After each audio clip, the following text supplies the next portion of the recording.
explicitly using Palantir to make databases on every American. But that has been done in a way that has been more covert through something called the main core database. That was, again, something that goes back to Iran-Contra. And persists into the present. But this is sort of a way to make it a more overt program that can be used openly by law enforcement, arguably.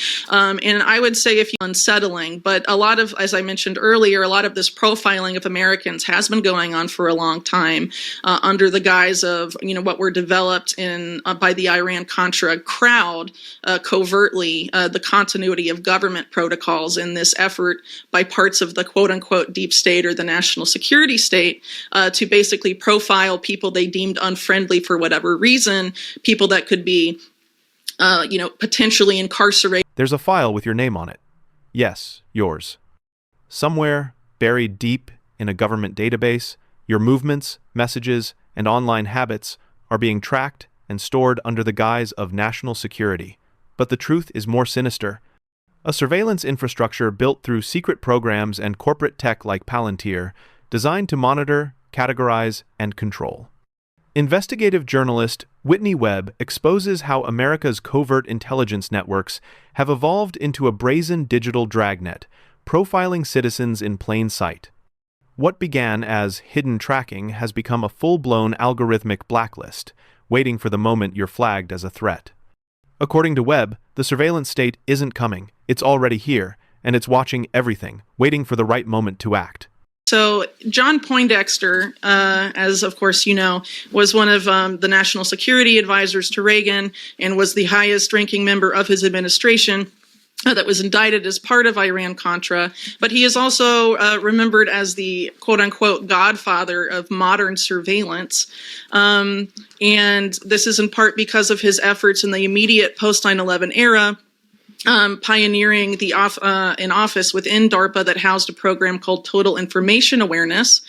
So right after the Reagan administration, Poindexter was sort of in various roles throughout these tech companies that were sort of a prototype to what Palantir and Total Information Awareness would later do, like Saffron Technology, Syntech Technologies that were defense contractors and trying to basically create, predictive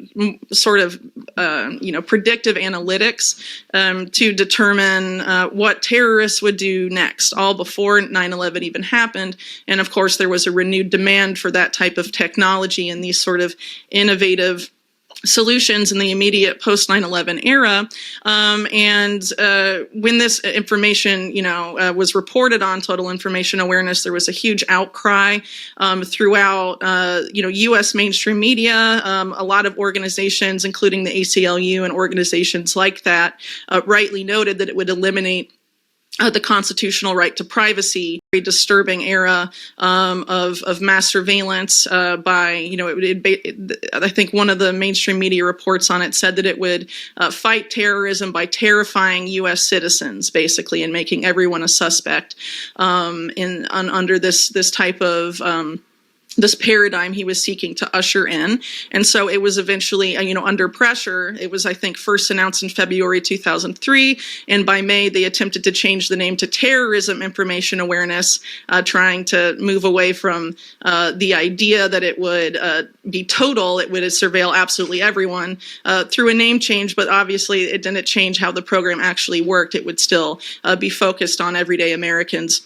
A total dragnet, really. And in that same month where that name change happened, Peter Thiel incorporated Palantir. And as Palantir was developing as a company, Peter Thiel and Alex Karp, the Palantir co-founders, reached out to Poindexter directly through Richard Pearl, who's a well-known neoconservative figure and was also one of the architects of the Iraq War at the Bush-era Pentagon. And, basically they hatched this plan to privatize this program, rightly calculating that if they turned it into a entirely private sector enterprise, the outrage would, essentially dissipate, which it remarkably did because, originally it was a public-private partnership housed within DARPA, and then by making it this private sector enterprise, a lot of the concerns about it disappeared, and this is arguably because by moving into the private sector, they were able to accomplish a lot more than they could have by being affiliated directly with the public sector, even though they contract with the public sector, and so. Palantir, funding-wise, was set up with money from Peter Thiel himself, and that the algorithm for it had originally been developed at PayPal, and the other funding source was the CIA's In-Q-Tel, and one of the figures that helped made that funding decision was the CIA's chief information officer at the time, named Alan Wade. And Alan Wade had been one of the top allies of the total information awareness with Poindexter, in the immediate post 9/11 era, and so the CIA was Palantir's exclusive client for, I believe, the first 6 years of its existence as a company, and its engineers went to Langley, CIA headquarters in Virginia every 2 weeks for several years as well, where the CIA was developing their algorithm with them, in a very. So Poindexter's goal was extremely broad. I mean, it really covered. I mean, it's absolutely staggering when you think about it. So the way it was initially sold to the public was this is a way to stop terrorism attacks before they happen, by collating so much data from all different sources, and then using it in some sort of analytic or AI to determine, if certain data points are flagging that a terrorist attack will take place here or there. But there's various different aspects of this program that didn't really get enough coverage at the time.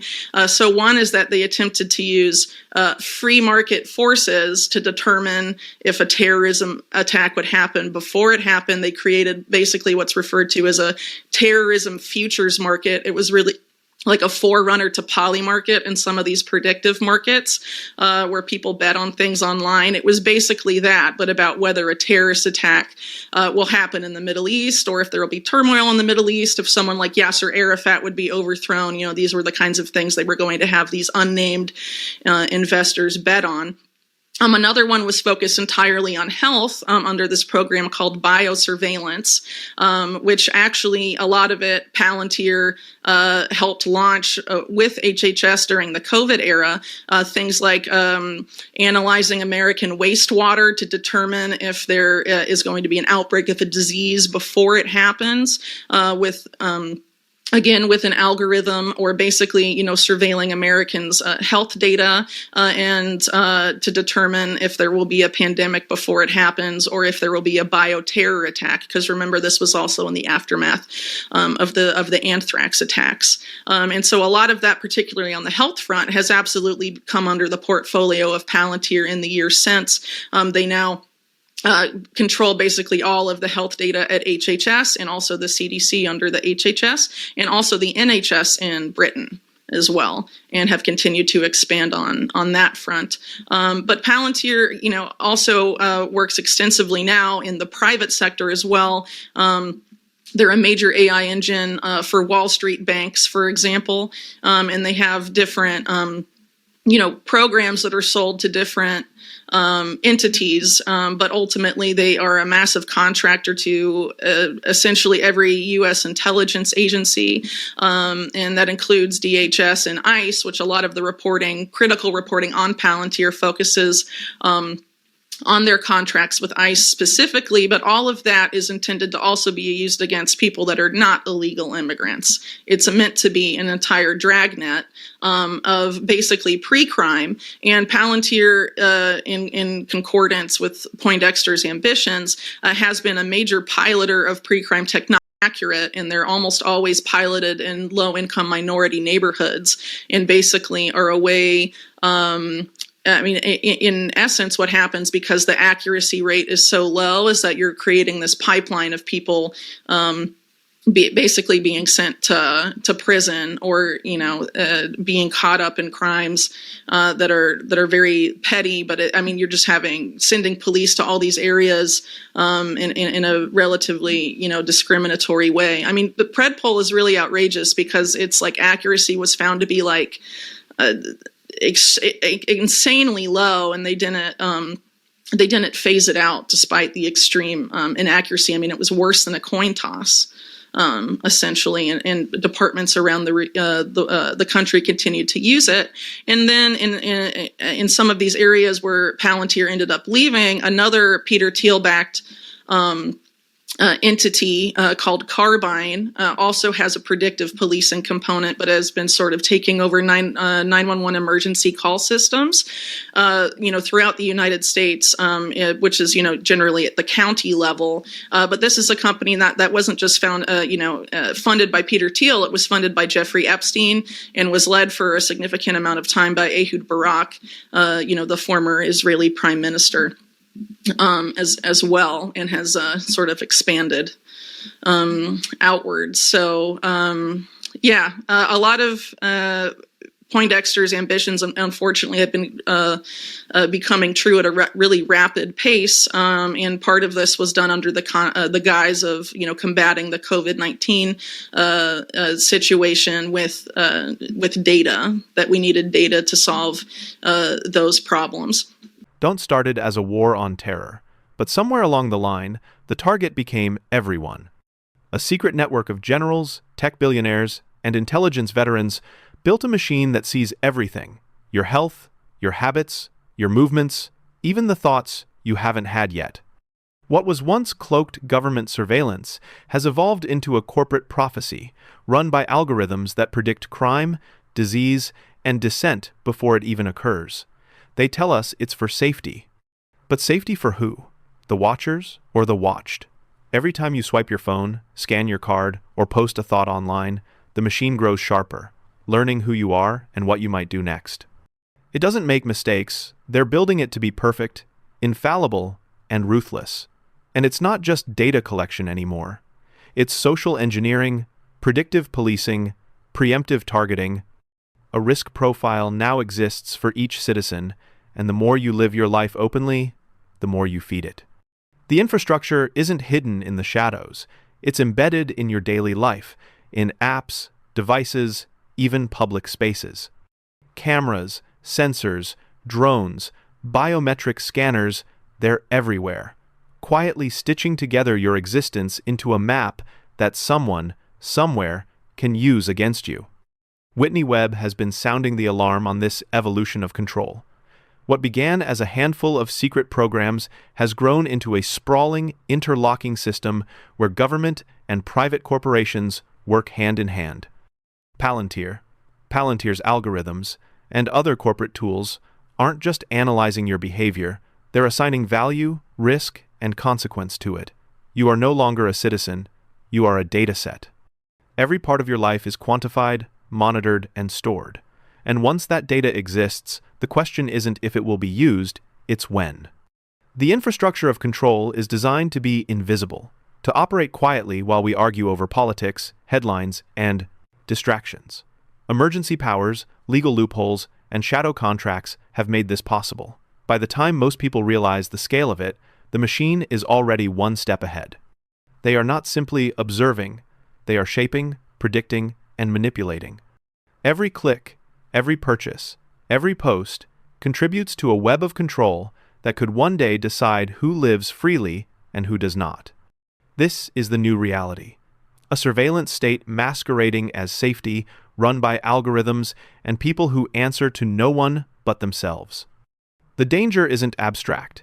It's immediate, personal, and terrifyingly efficient. The question has shifted from who is watching to when will they act? And when they do, there may be no warning, no recourse, and no justice. This isn't paranoia. It's the infrastructure of a society quietly bending toward control. And the more you live your life thinking you are free, the more you feed the machine that may one day decide your fate. As we wrap up, what do you think will happen when freedom becomes programmable? Let us know your thoughts in the comments below. Share this video and hit the like button.